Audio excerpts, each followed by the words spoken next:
Hello and welcome back to the course Private Pilot Maneuvers. Today we're looking at another emergency, and that is an engine fire.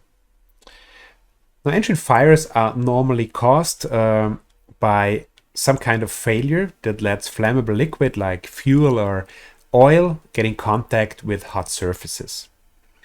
The indications for a fire, for an engine fire, are normally smoke and or flames coming out of the engine cowling area.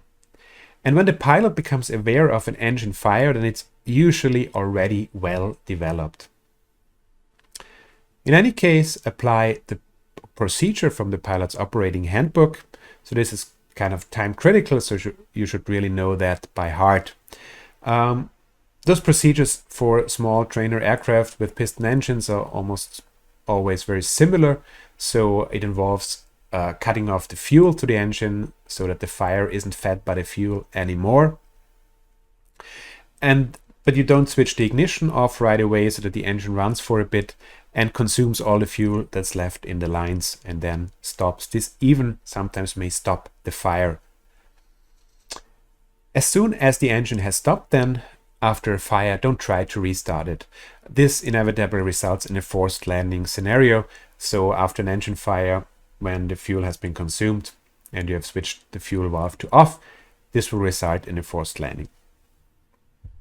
So all the things that we discussed last time during the engine failure during cruise lesson actually apply.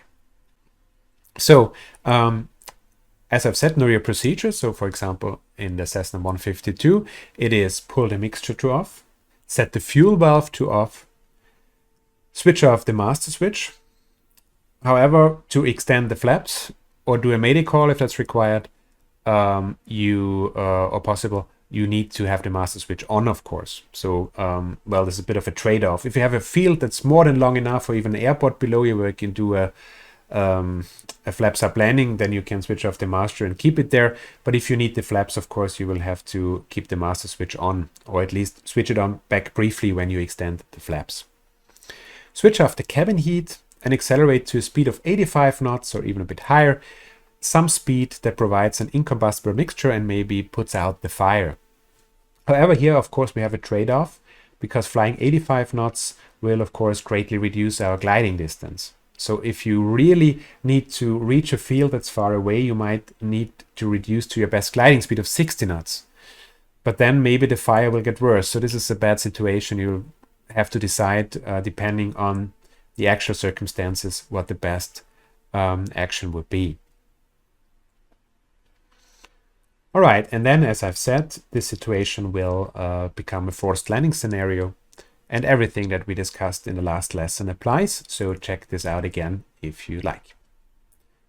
Okay, this concludes the briefing about engine fires. So I'll see you next time.